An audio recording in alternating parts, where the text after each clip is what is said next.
Hey there guys, welcome back. Today I have a review for y'all on the CRKT Pilar 4. I just learned it was pronounced Pilar and not Pillar.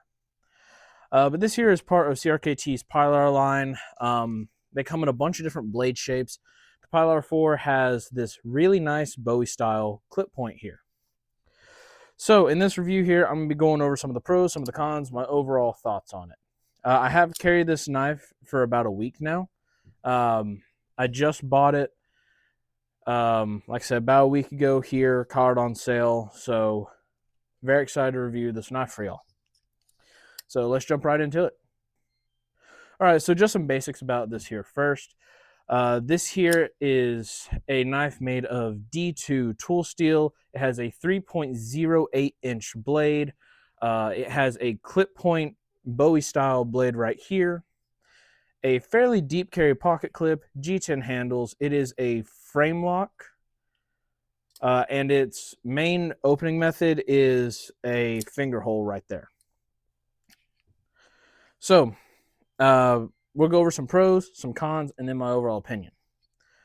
So pro number one is the steel. D2 tool steel holds an edge like no other. It is a very hard steel, and it holds its edge for a very long time, which working around the ranch here is great for me. Because it means it won't dull after cutting through some rope. I cut through some thinner branches with this whittling one day to make some almost tent stakes for something we had. And overall, it's a very good steel. The length of the blade is another pro.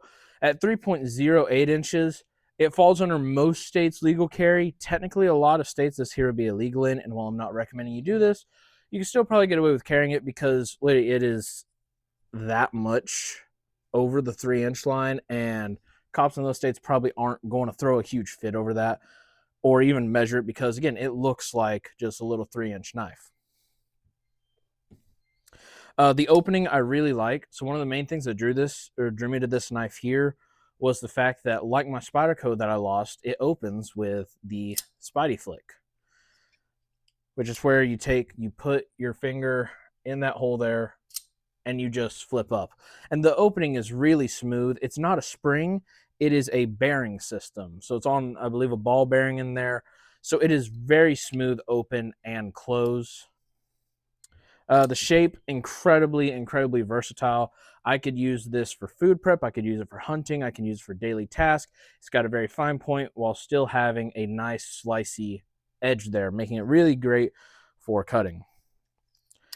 Another really good pro of it is this clip is awesome. I don't know how well y'all are able to see it from back here, but it is, if I can find my pocket, a very deep carry clip. The only bit of the knife that's showing is basically that gold right there for the lanyard hole. And then the last pro overall is just ergonomics. Again, I've said it in multiple videos, but just so y'all have a size reference so you know how this knife may kind of stack in your hand. I have a glove size of large to extra large, just depending on the glove. So I have fairly large hands, not huge. But this thing here feels great. And there's a bunch of different grips you can have with it too. So you can have, there we go, I half did that.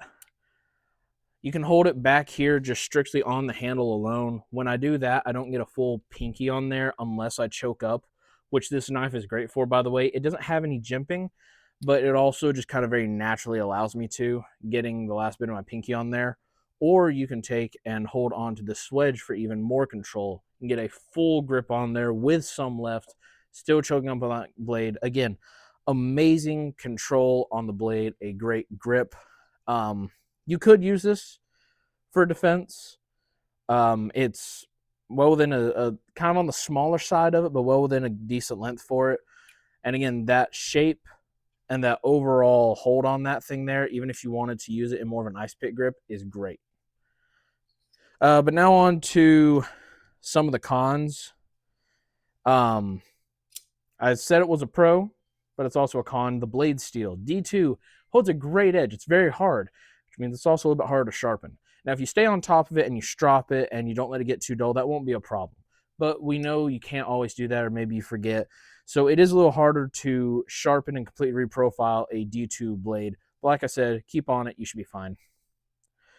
The other thing is opening and closing. A great pro, but also a bit of a con. The reason is because if you are opening it from this back side here, it's very easy. But if I try to open from the front here, I don't know why, but it is very, very difficult to do so. Also on the closing, since it is on a bearing system, it does flow very smoothly. However, it also closes very easily. Let's see if I can do this here without cutting myself.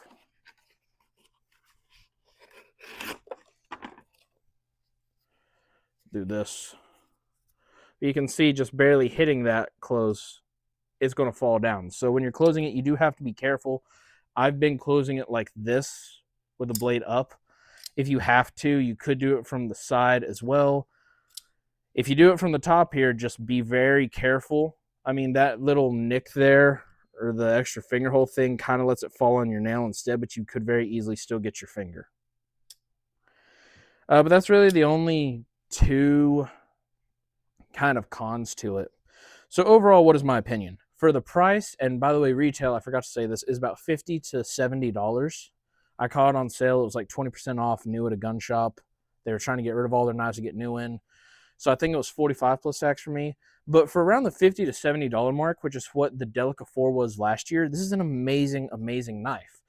In fact, it's one of them that I've been the most happy with in a very long time because how close it does feel to my Delica. So it's this here and the Buck 744 have been a couple of my, I'd say like my favorite knives I've bought recently, just because how versatile they are for utility and if you needed defense, and also the opening and closing. But this here is definitely going to stay in my rotation.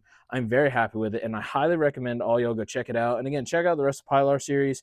There's different blade shapes you can get. You can get sheep's foot and a couple, or a Warncliffe and a couple others. But overall, very, very happy with this knife. So with that being said, thank you guys for watching. Please like, subscribe for more content. Let me know down below if you have any of the Pilar series, and let me know what you think of it. I hope God blesses you and your families, and I'll see you guys later. Goodbye.